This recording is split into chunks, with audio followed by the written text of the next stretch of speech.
The first matches for each group stage took place yesterday and today. Take a look at Group A first, start in order of the matches and how they went. Endpoint versus Semper. Back and forth, lots of goals. Teams just could not stay consistent on defense here. Lots of overtimes.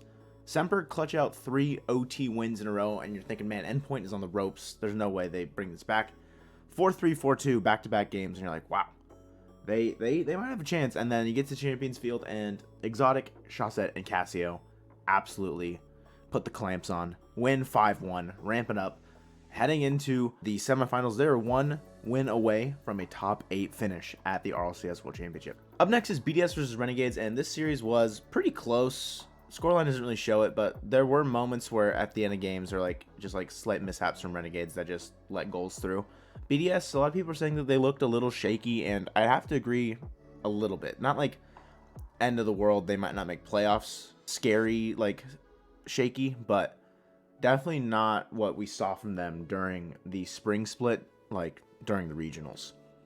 Kami had some great goals. Fever started stepping up in games 3 and 4, but ultimately BDS is too much for Renegades to handle. Third match of the day, Energy versus Version 1. This was an absolute instant classic, and it's a 4-0 sweep. Only 8 goals were scored. 6 in favor of Version 1, 2 in favor of NRG. 4-0 sweep for Version 1. 3 OTs, absolutely just tense. Like you could feel it through your monitor if you're watching from home. If you're there, I couldn't even imagine what the environment was like during this series. Ultimately, V1 was just very suffocating. Their defense was unstoppable at the end of the day, and the Energy just could not get anything going offensively. Last match of the day for Group A, Moist versus Space Station Gaming. Back and forth, really great series, but ultimately Moist do come out on top 4-2. Not sure how Arsenal's feeling overall. Didn't play terribly, but definitely there's still, room. There's more to be desired out of the players from Space Station Gaming here. Had a couple good games, but certain games they just went a little bit too quiet. No OTs, no clutchness here, but at the end of the day, Moist do come out on top, and they face Semper in that next round. So a lot of people, I would say, have Moist winning that one guaranteed, but we'll see. Now we jump over to Group B, where the first match of the day was FaZe versus the Club, and I'm sure many of you guys have already seen the drama circulating around games 4 and 5. So Typical was having issues with his controller, a lot of, just timeouts, calling for the admins. And in that game 5 on Wasteland Night, the OT does go in favor of FaZe, but the original outcome was the Club winning the series because Typical did not go for the kickoff. Had a Ronicky kickoff, I'm sure you guys, know what I'm talking about.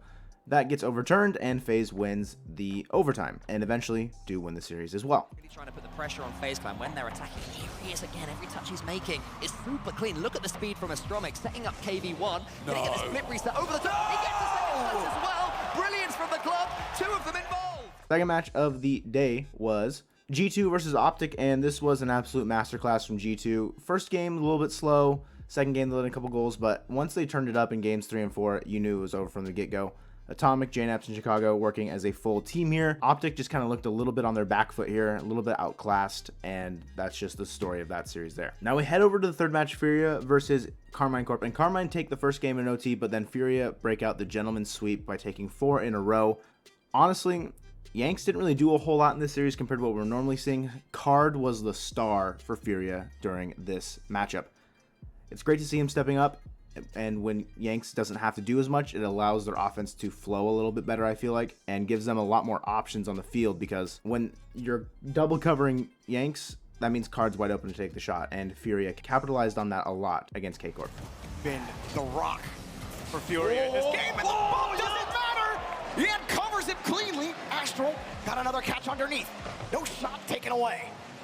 How do you feel about that? I mean, you did everything perfectly. You got the bump, you got the shot, and then out of sudden, Yanks, and again, Yanks. I mean, when we're talking, he's not attacking, he's not making the goal. He's making the save. There it is. Gallo with the awesome save again. Another shot, and Yanks again from the backboard. He's not letting anything in. There were 3 different... Now, heading to the last series, we have the same amount of score lines as we did yesterday. We have a 4-2, we have a 4-0, we have a 4-1.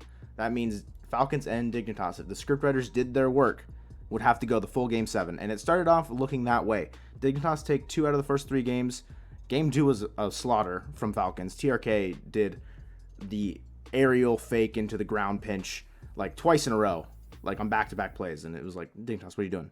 But after game 3, Falcons do rattle off 3 in a row, a very long overtime win on Utopia Coliseum. Dignitas, they try and use the timeout buff, does not work. Neo Tokyo goes 4-1 in favor of Falcons. So our matchups for semifinals heading into tomorrow. For Group A, we have Moist and Semper and BDS versus version 1. Both should be great matchups. And Group B is G2 and Furia and FaZe versus Falcons. Now, I lied to a commenter the other day. I told him I wouldn't be doing predictions throughout the rest of this tournament, but after seeing the day 1 and day 2 groups, I wanted to make something going forward.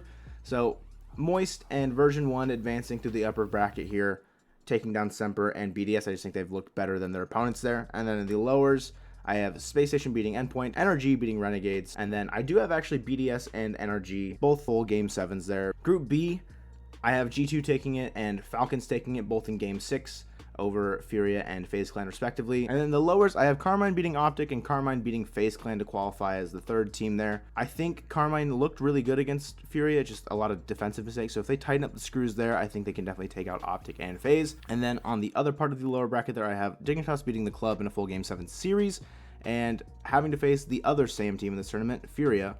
It's like the bigger brother here coming to beat up on the guy that just beat up his little brother.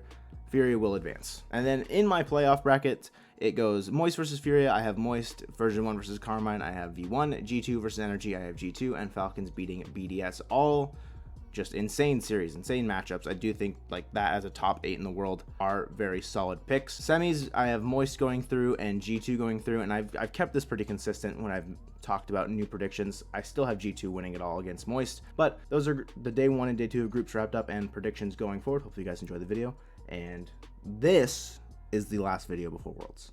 So I'll see you guys after that. Peace.